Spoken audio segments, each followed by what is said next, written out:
जय श्री राम दोस्तों। हनुमान और नागलोक की एक रहस्यमयी कथा। त्रेता युग की शांत रात्रियों में अयोध्या के राजमहल में एक अलौकिक कंपन उठने लगा। युद्ध समाप्त हो चुका था, रामराज का आरंभ हो चुका था। एक दिन प्रभु श्री राम ने हनुमान को अपने पास बुलाया।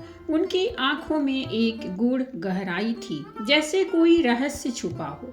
उन्होंने हनुमान से कहा, प्रिय हनुमान, अब तुम्हारे लिए एक और कार्य शेष है। यह कार्य युद्ध से भी कठिन है और सेवा से भी गहरा। तुम्हें उस स्थान की यात्रा करनी है जहाँ शक्ति, बुद्धि और भक्ति तीनों की अग्नि परीक्षा ली जाती है। तुम्हें जाना है नागलोक। पवन पुत्र, नागलोक में एक शापित ग्रंथ है, काल सर्प रहस्य।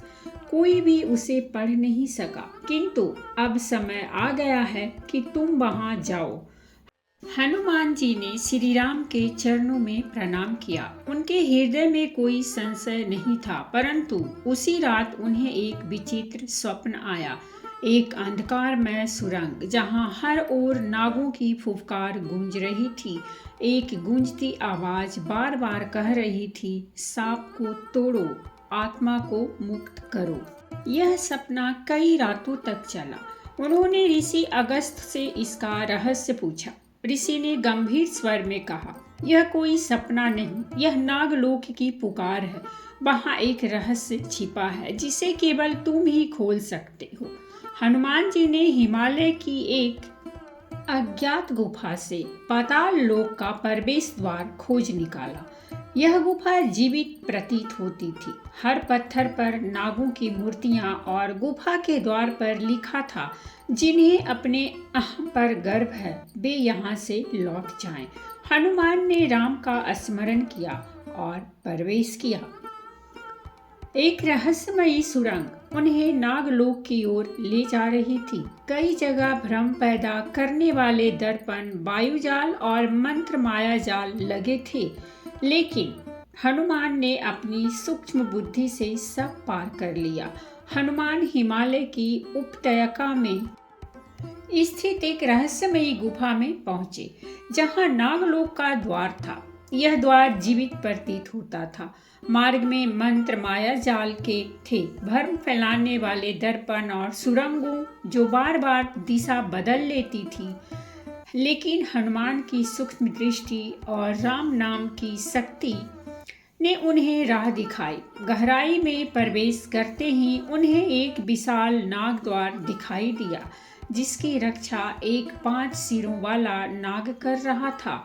वह गर्जा, हे बानर, प्रवेश की अनुमति केवल उसे है जो 3 रहस्यों का उत्तर दे सके। नाग ने 3 प्रश्न पूछे। पहला, वह क्या चीज है जो बिना आंख के देखता है, बिना कान के सुनता है? हनुमान बोले, मन।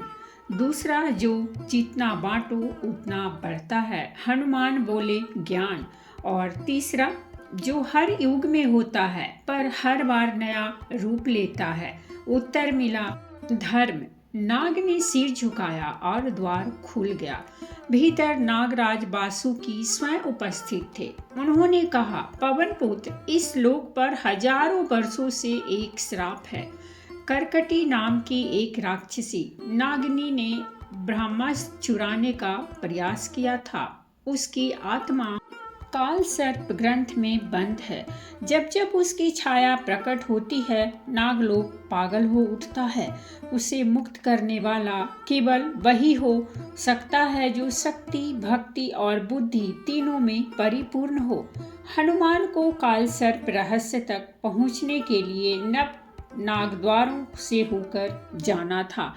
हर द्वार एक आंतरिक परीक्षा थी। पहले द्वार पर उनकी माता अंजनी का मोह उन्हें पुकारता रहा, वापस लौट आओ पुत्र। लेकिन उन्होंने नम्र भाव से कहा, सेवा ही सच्चा प्रेम है, और आगे बढ़े। दूसरे द्वार पर एक राक्षस उनके भीतर क्रोध जगाने का प्रयास करता रहा, मगर हनुमान जी शांत रहे। तीसरे द्वार पर उन्होंने अपने प्रभु श्री राम को मृत्यु शैया पर देखा और उनका मन कांप उठा। पर अगले ही पल उन्होंने कहा, प्रेम से बड़ा कोई भय नहीं और सेवा से बड़ा कोई धर्म नहीं। वे ईर्ष्या, लोभ, भ्रम, दुख, अभिमान और आत्मभ्रम के द्वारों को पार करते हुए अंततः पहुँचे उस दीप स्थान पर जहाँ ग्रंथ रखा था।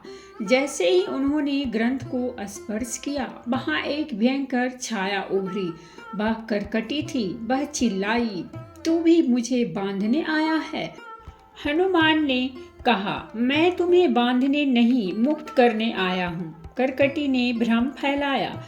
उन्हें उनके ही संदेहों से घेर लिया।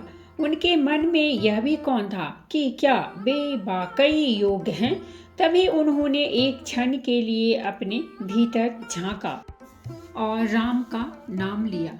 एक दिव्य अग्नि उनके हृदय से निकली, जिन्हें करकटी की आत्मा को शांति दी। उसकी आत्मा आकाश में विलीन हो गई और ग्रंथ खुल गया। उस ग्रंथ में लिखा था, सबसे बड़ा विष अहंकार है और सबसे बड़ा अमृत सेवा। शक्ति केवल तब तक सार्थक है जब तक वह किसी और के लिए समर्पित हो। ग्रंथ के खुलते ही नागलोक का अंधकार मिट गया। वासुकी ने कहा, अब नाग जाति को पूर्ण जन्म मिला है और यह कथा तुम्हारी पहचान से परे रहेगी, क्योंकि सबसे बड़ा तप वह है जो गुप्त रखा जाए।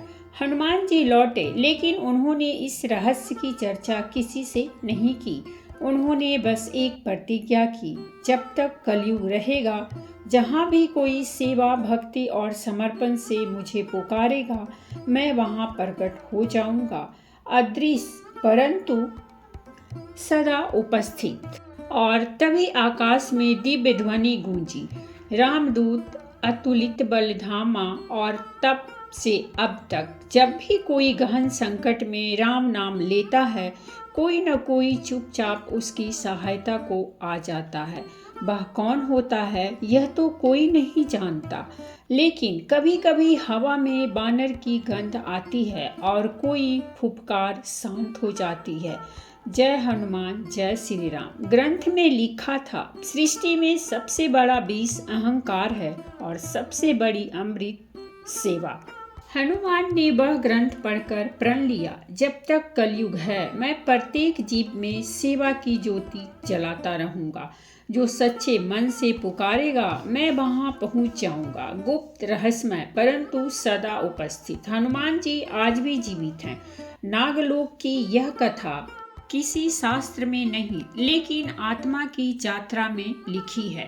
यह कथा हमें बताती है कि शक्ति तब तक उपयोगी है जब तक हवा सेवा में हो।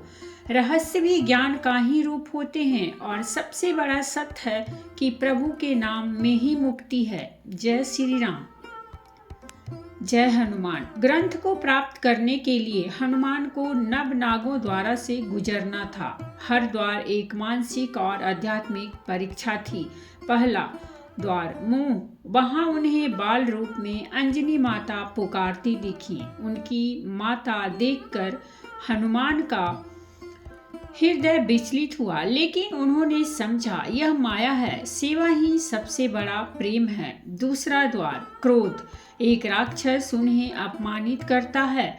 हनुमान क्रोधित होते हैं, लेकिन फिर मुस्कुराते हैं। जो अपने क्रोध को जीत ले वही सच्चा वीर है। तीसरा द्वार भय, यहाँ उन्हें अपने प्रभु राम को मृत्यु शैया पर देखा। प्रेम में मृत्यु भी सौभाग्य है। इसी तरह वे 7 अन्य द्वारों को भी पार करते हैं। ईर्ष्या, लोभ, भ्रम, अभिमान, दुख और अंततः आत्मभ्रम। प्रेम से बोलिए जय श्री राम। तो दोस्तों, ये थी हमारी आज की कहानी, और अगर कहानी अच्छी लगी हो तो प्लीज़ हमारे चैनल को सब्सक्राइब कीजिए, वीडियो को लाइक और शेयर जरूर कीजिए।